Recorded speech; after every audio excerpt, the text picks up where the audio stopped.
Welcome to In Spotlight. I'm Shirley Lin. Today we're meeting Kate Hsu of Design for Change, but here we are, and this just looks like a coffee shop on the outside. So this is a really interesting place. But let's go meet Kate. She's right inside. All right, let's go.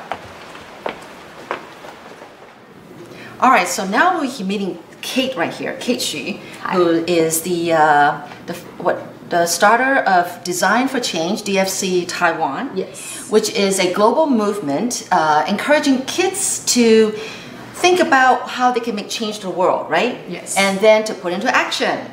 That's in one line. Yes. But first of all, we're going to have Kate tell us a story that has made an impact on you. Yes, well, I've read a story years ago. It's about how a girl, well, she doesn't like drawing, just like me. I mean, I can't draw. But during her art class, she was forced to draw. And she sat there and she didn't know what to do. She was thinking, okay, so I have no idea. She's very frustrated and she's even a little bit angry. Mm-hmm. And there's a teacher who just walked by and said, "Oh, Vashti, can you draw something? Anything. Well, just show me that, you have, something to tell us." Okay. And Vashti was so angry and she was thinking, I don't know what to draw. I don't like drawing. So she made a dot. She made a very big dot on the paper. Okay. What color? Well, it's black, maybe. I don't know. I don't know what this color. This is a true story? No. It's a story from a picture book. Okay. Yeah. Continue. So then the teacher was saying, okay, that's a very beautiful dot. Okay, please sign it. Okay, so Vashti signed it, and she was the teacher just framed it up, and a week later, Vashti saw that her picture being framed, and she was very, very shocked, and she was happy, and she was surprised. She was saying, I can make a better dot than that. Okay? Yeah. So she saw that, and she started drawing. She started to make purple dot, yellow dot, green dot, blue dot. She made a beautiful display, exhibition about all the dots she's made. It's in sculpture, she made a picture of the dots without painting the dot. So she made, the dots and everything around the dot, so it makes it seem like there's an invisible, a dot is standing out. And she was very creative. And then during that display, during her show, there was a little boy who walked by, and he said to Vashti, saying, "Wow, you're such a great artist. I can't even draw a line. I'm horrible. I can't draw a line without rulers." And then Vashti was saying, "Well, show me."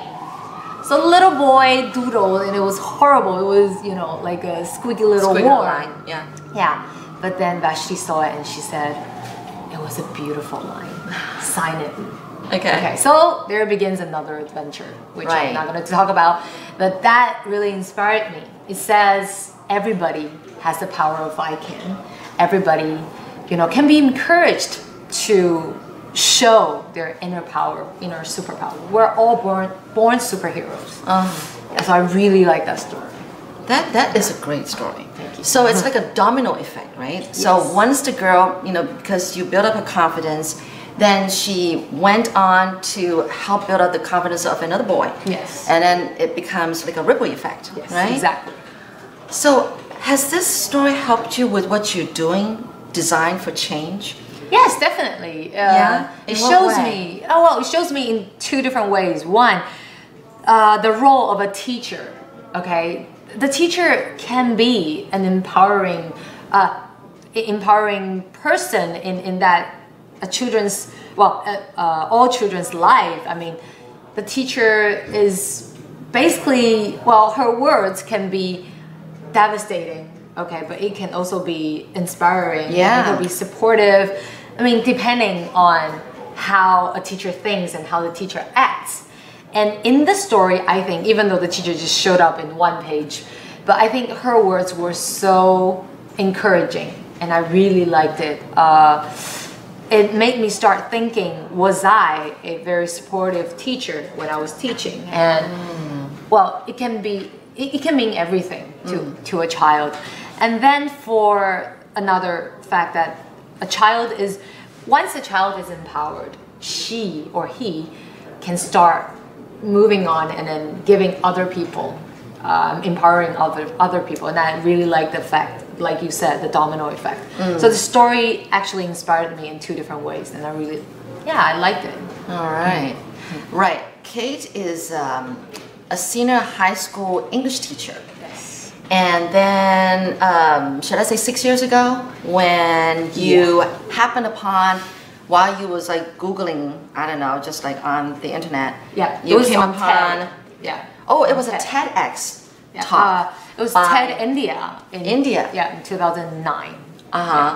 And you want to go on from there, just what is Design for Change, and you know how you were inspired. Right. Well, in the beginning, I was a senior high school teacher, and I really liked my children. I enjoyed teaching, but then I was really frustrated because I don't know how to inspire my children, to let them know that your role is not about getting good grades.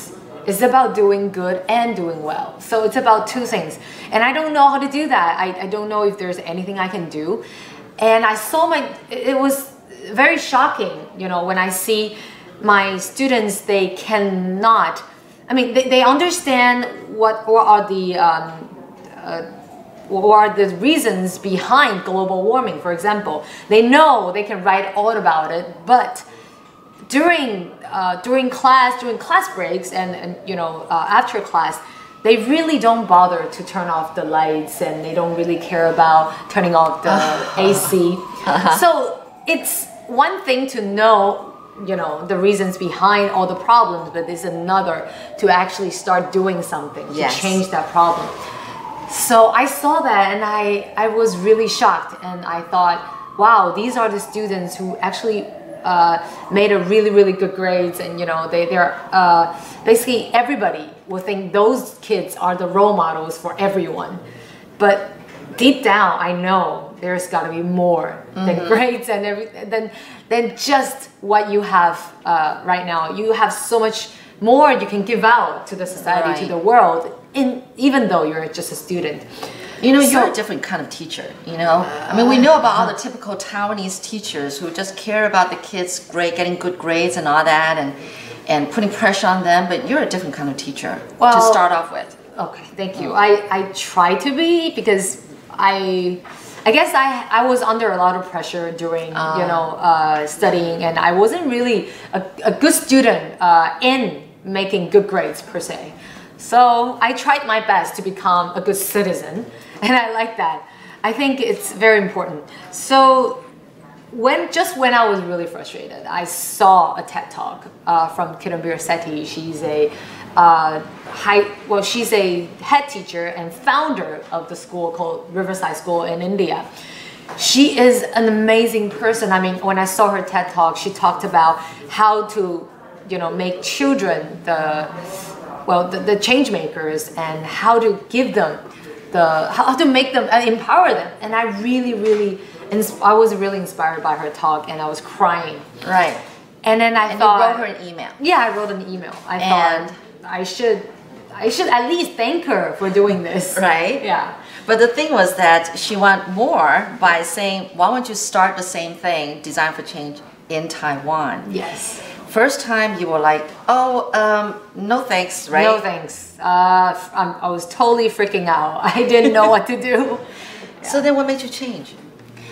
What made me change? Your mind. The first thing is that when I saw her replying me in such a short notice, it was 2 hours that she replied me. She was so happy, she was energetic, and she was saying, wow, you're the first person from Taiwan who wrote me. And I was like, what?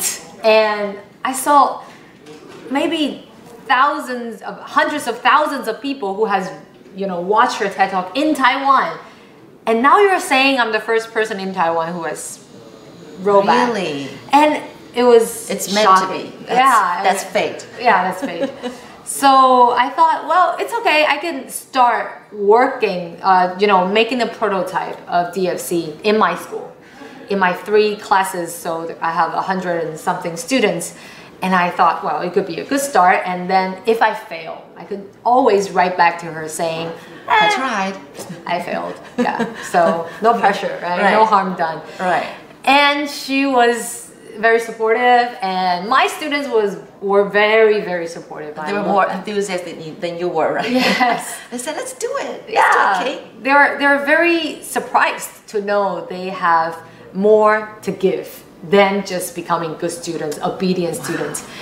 And they did. We made wonderful stories, and they made great changes. And I believe, well, there are some students of mine who came back and told me, Kate, you know what? It's been, 3 years or 4 years since I graduated from high school, but DFC is actually one of the most standout memory and the happiest that I had from my high school memory. So I like that. I was really honored. Yeah, right. So we did it. So apparently it involves 4 steps. Yes. You first feel around, feel a problem. And then you imagine. Yes. And then you do something, and then share. Yes. Now, what's imagine again? I forgot. Okay, imagine ways to solve the problem. You can probably have 10 different ways of solving the problem. And imagine to put down a plan for your solution. Okay, so if you only have a week, what can you do about the problem? You have to act on it in a very creative way, otherwise you may not solve the problem, right? So 1 week, 1 challenge, and lives to change. That's what we wanted to achieve. Yeah. And then you actually go do it, right? Yes, you have to put the plan into action, and then share. Yeah. Now, what's the point of sharing? Share with everybody else? Yeah, you can share with everybody else about, have you succeeded in changing the problem? If you have, then other people might copy. Other people might replicate what you have just done. But if you failed, it's okay. Other people would know that, maybe that's not the way to go. Or maybe that's not the way to go in your, in where you are, right? So maybe in my city, that works for me, right? So no matter what, sharing is always part of, just make bigger change, make bigger impact. So I like that. Yeah. Okay. Now, apparently last year, after 6 years that you've been working at this DFC, last year you put together sort of like an annual meeting, right? Yes. In which you invited all these kids with successful stories from China, change makers, from China, Hong Kong, Macau, and I'm from Taiwan, and for them to share their stories. And actually you had the whole thing hosted and organized by the kids, right? Yes. And they were on stage, they were the MC and all that kind of stuff. Did some of those kids also share their failure stories? I mean, of course. Yeah. I mean, some of the kids, they talked about how they failed in the first year, and then how they not give up. So it was beautiful. I love the stories where they not only told you what they have done wrong or how they failed, but they also share with you what they did afterwards to show that they will never give up on, and then what other plans they have thought of, and then have actually not being pulled down by the failure, right? And then they have started really to look at the problem from a different angle, and then search for different resources, and then to actually in the end fix the problem. So I love those stories. And every year, DFC Taiwan, we host an annual ceremony. You do this every year. But last year, the activity is called Sea of Change. Yeah. And Sea of Change is the first Southeast Asia. So C stands for Southeast Asia. Oh, yeah. And I was thinking it's like the ocean, the sea. Well, it can mean both, of right? Course, it's of a course, pun. Of course. Yeah. So it's the first ever Southeast Asia event, and that's hosted in Mandarin. So every global celebration is hosted in English, and then last year we had it in Mandarin, and so all the children who come will have to speak in the Mandarin, and then it was amazing. We have 800 people, coming in to celebrate the change, and the kids, they are amazing. We spent a year of interacting with each other and then coming up. I mean, they have to be interviewed and they have to be selected. Okay, in order to become share their story. No. They have to be selected in order to become the committees of the organizers. Right? You have some of them are the MCs, some of them are the activity organizers. So everyone has to. They play different roles. So we have 12 amazing 6th graders who helped us. They're only 6th grade? Oh, yes. Okay. Yeah. Now, maybe for those who are listening to the program instead of watching this program, what we're seeing here on this poster is the word Sea of Change, S-E-A, of change. And then there are all these kids' handprints all over it, along with a dragon, a black dragon in the middle. Yeah. And what's this guy doing here? Well, he's holding a ball, and then that leads the dragon. So he's a kid. Yeah, it's part of the dragon dance, right? Yeah. With the guy kind of holding. Got it. And then all these kids' handprints. Yes. Does this mean anything with the handprints here? Well, who thought first of all, I would like to explain why a kid is standing here. We always thought the Chinese culture and then all the Mandarin-speaking countries, maybe we're the descendants of a dragon, right? Oh, okay. Yeah. So it symbolizes the traditional Chinese culture. But then here's a kid leading the culture, meaning the kid is the way of the future, and then it's not only about the future. That our kid is our present now, right? Our kid is our present. So it's very, very important. And then for these handprints of different colors, there are the children who share their stories on the stage. And in the end of their sharing, they're asked to put down their handprints to symbolize that they have completed the sharing process. And therefore, they are the legends. Oh, this is great. This is really great. And here, this little buddy here. Yeah. Sort of like a pinkish guy, orange, pinkish, kind of like flesh-colored guy. Yeah. With these black eyes and a big white smile patch for the mouth. Yes. Like he's got a big smile from cheek to cheek, year to year. Year to year. This is actually your mascot. Yeah. For DFC. Yeah. This guy's my cousin. Did you design? Rainy, you did? She did it. Yeah. She loves to draw this little fella, and then this guy is your cousin. My cousin is 3 years younger than me. Oh, okay. She's an adult. Yeah, and she's an artist. Yeah. And she was saying, Kate, we have to appeal to the children. Okay, they probably really don't care about the word DFC, but you have to make them feel like, there's a mascot, there's someone they could look up to. So this guy, his name is Kenjang. Kenjang means the power.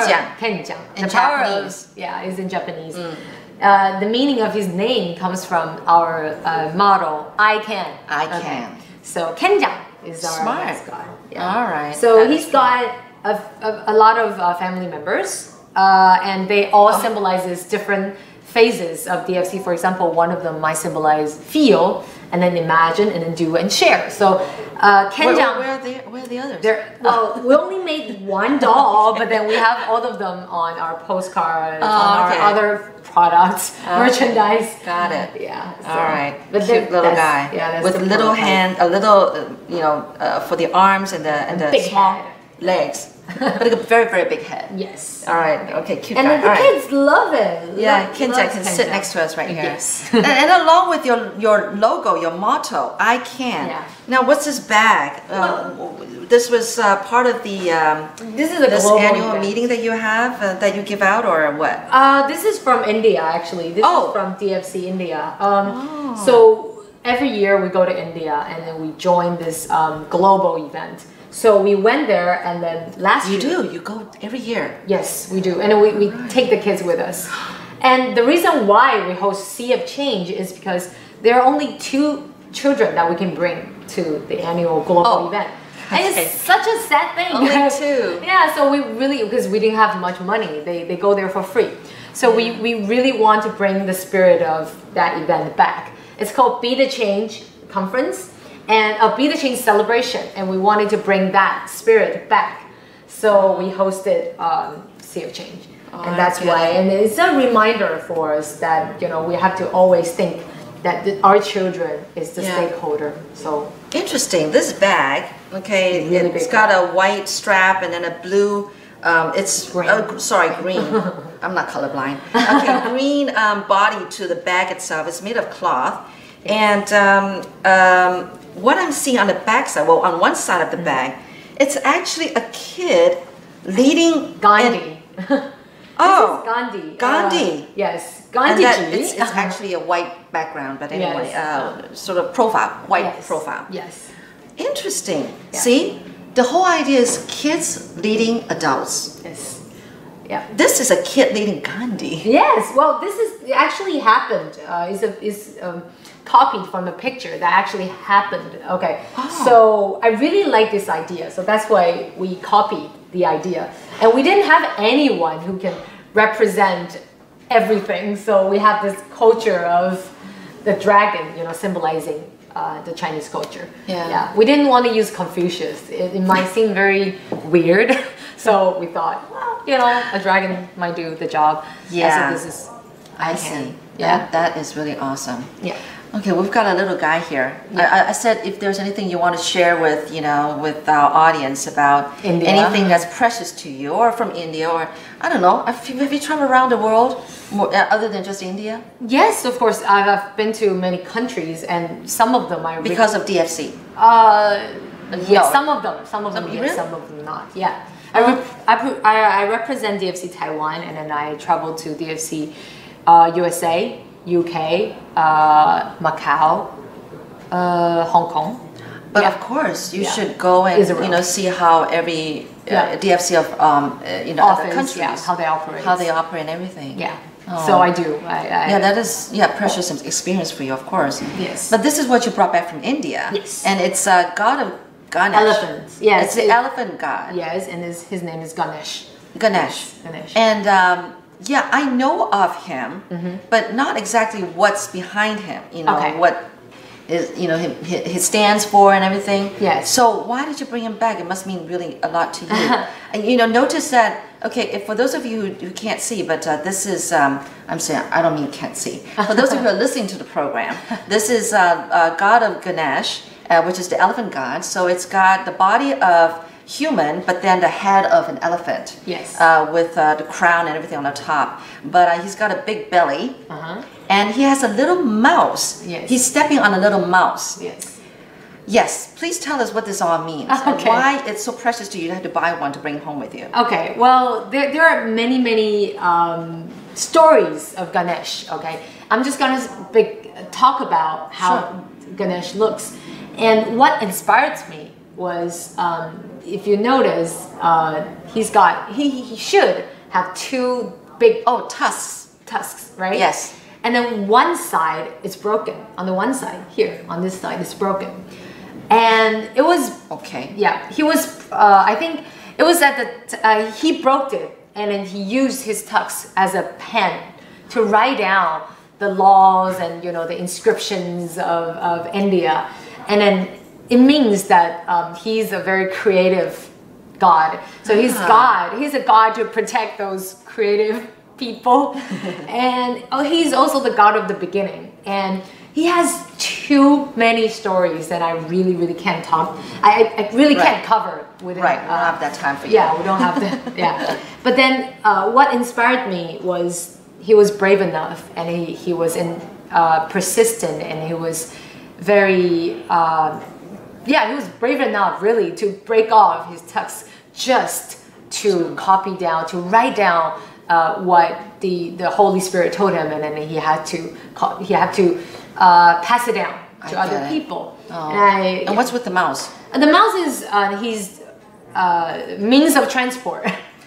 Yes. What? Well, how can a mouse transport a big elephant? Elephant. Well, it has a story behind it, and then I really forgot why, and I'm afraid I'm gonna talk about it in the wrong way. All right. So basically, I don't know. I saw this statue among many others, and I love it. You picked this one. I picked this one. Right. Yeah. And he's got a snake around his belly. Yes, a snake. A cobra. Yeah. A cobra. Yeah. Ooh. So many different stories that go with it? Yeah. If you Got want. it. Yeah. Well, I know the stories about his parents and why his head is an elephant, but it's so interesting. And Oh, really? You have to read about it Just yourself. look it up yourself, just like me. Yes. Okay. Yeah. Well, let's talk about like actually some success stories that kids have done. Apparently there's one like fighting against bullying, anti-bullying, right? Okay. Well, I watched this video that you told me to watch, and it's actually put on by one of the TV stations here in Taiwan. A good 25-minute program. So very, very, very well-made program that really covers, you know, what you do and also about the annual meeting and all that kind of stuff. But there was mentioning about like, you know, kids actually thought about anti-bullying, about helping putting smiles back on the faces of the elderly by teaching them to play on the computer games and use a computer. And then there was another one about recycling fruit peels so that they can make and use the fruit peels to make it into a floor cleaning detergent. Yes. You know, I want to hear. Tell us one success story. I don't know. Are these any of these stories that I just mentioned actually relates to Taiwanese kids? I mean, all of them. All of them are. Oh, yes. Okay. Yeah, I can talk to. I can share some stories that are not from DFC Taiwan. Though. Tell us one story. Okay. That was a success story from like a Taiwanese kid, who you know, or kids, you know, that's part of the DFC program. Yeah. Okay. Well, there are many stories. I mean, during 5 years of our running time, we have collected until now around 450 of them. And I mean, I haven't really finished every single one of them, but I try to. What do you mean by finish? You mean like... Well, I mean finish reading, finish watching every single one of the stories. And I talked about some of the stories that inspired me. And some of the stories that are... Hold on one second, because we need to explain. The thing is that you go around giving speeches at different schools and organizations telling the idea of DFC. Yes. And then they on their own do things to change their society or Taiwan or the world. Using the 4 steps, yes. Right. Okay. So what's one success story? One success? Well, I wouldn't define it as success because every story is successful in its own way. Sure. And they made their own impact, but I would like to share the stories that I like the most. I'm sure you would like different stories than what I did. Okay. Well, last year, years before, I enjoyed, reading about a group of students in Taiwan. They have encountered a problem where they see, you know, on their hallway, there are little holes that, you know, that the drains. Oh, the drains. Yeah, the drains that usually flush down on the ground? On the ground, right. on the floor. And then usually, you know, it should be, you know, the water should be able to flow in freely. But then it's blocked. You know, as always, it has, you know, the blocked because the school is so old. And when I was little, I saw that. I know it's blocked, but I don't know if there's anything I should do about it. So really, generally, I don't care. I felt indifferent to that. Right. But then these kids, they thought, wow, I could make a difference. I could do something about it. So they told their teachers. And then most of their teachers are like, just, you know, tell the school. Don't worry about it. Yeah, tell the school there's a blocked drain. Right, we don't have the budget. Yeah, we don't have the budget to do anything about it. Or there's got to be a janitor who can do something about it. Right. But then the students are like, isn't there anything we can do about it? It should be very simple. Right. So they took out this silver wire and they start just doing the plumbing, okay? They did it and then there was 2 hours of hard work. Okay. There were just a group of people standing there and then using the wire and then to do that. Okay, the iron wire. Yeah. So they'd start doing that. So after two hours, the blocked drain was cleaned. Yeah. Yeah, it was the water came flowing. It was all good, and then they saved. I think it was a frog or something. Yeah. What? Yeah, it was a little frog, probably just stuck there since he was little. Oh. So he's the reason why the whole drain was blocked. And after 2 hours, they're saying, "Oh, good. So we have done our DFC, but since the whole regulations or the rules of DFC is about you have to make a change for at least in a week. So they didn't know what to do. Yeah, they have to do it in a week. Okay. So they're very frustrated. They didn't know what to do next. But then they thought about, okay, so what about making bigger impact? Okay, creating bigger impact. So within a week, they didn't, they didn't know what to do, but then they start cleaning the drains one by one. Okay, nearby. They made the wire themselves? Yeah, it was just so easy. They just go take one from, Oh, okay. And then, so after a week, every drain holes in their school was cleared. Yeah. All right. Yeah. So it seems like a very small thing. Yeah, but it made a change. Yes, it was it's the power of action. Yeah, right? If you don't do anything about it, then there's nothing can be changed. You can complain, you can criticize, and you can be indifferent about everything. But all those attitudes won't change anything. Yeah. Wow. So, action. Well, I'm sure we'll all love to hear more stories from you about all these kids that you've impacted in your life. But before we say goodbye, I cannot forget to say that actually you won. Should I say won? You were awarded one of the 10 most outstanding young persons award in the year 2014. Yes. So congratulations. Very honored. Thank you. After all those hard work, for 6 years, from the beginning when you really didn't want to tackle it to now you're totally into it and you can't pull yourself out anymore. No, probably dedicated my life to it. All right. Yeah, well, Kate, it's been fascinating talking to you. And you're an inspiration to a lot of people. You're young and a tiny little woman, but you can do so much. Thank you. All right. Well, good luck. Okay. I'm sure you're going to do great. We're going to hear more great stories from you in the future, I'm sure. Thank you, Kate. Thank you. Thank you, Shirley. Bye. Okay. Thank you so much for watching In the Spotlight. I'm Shirley Lin.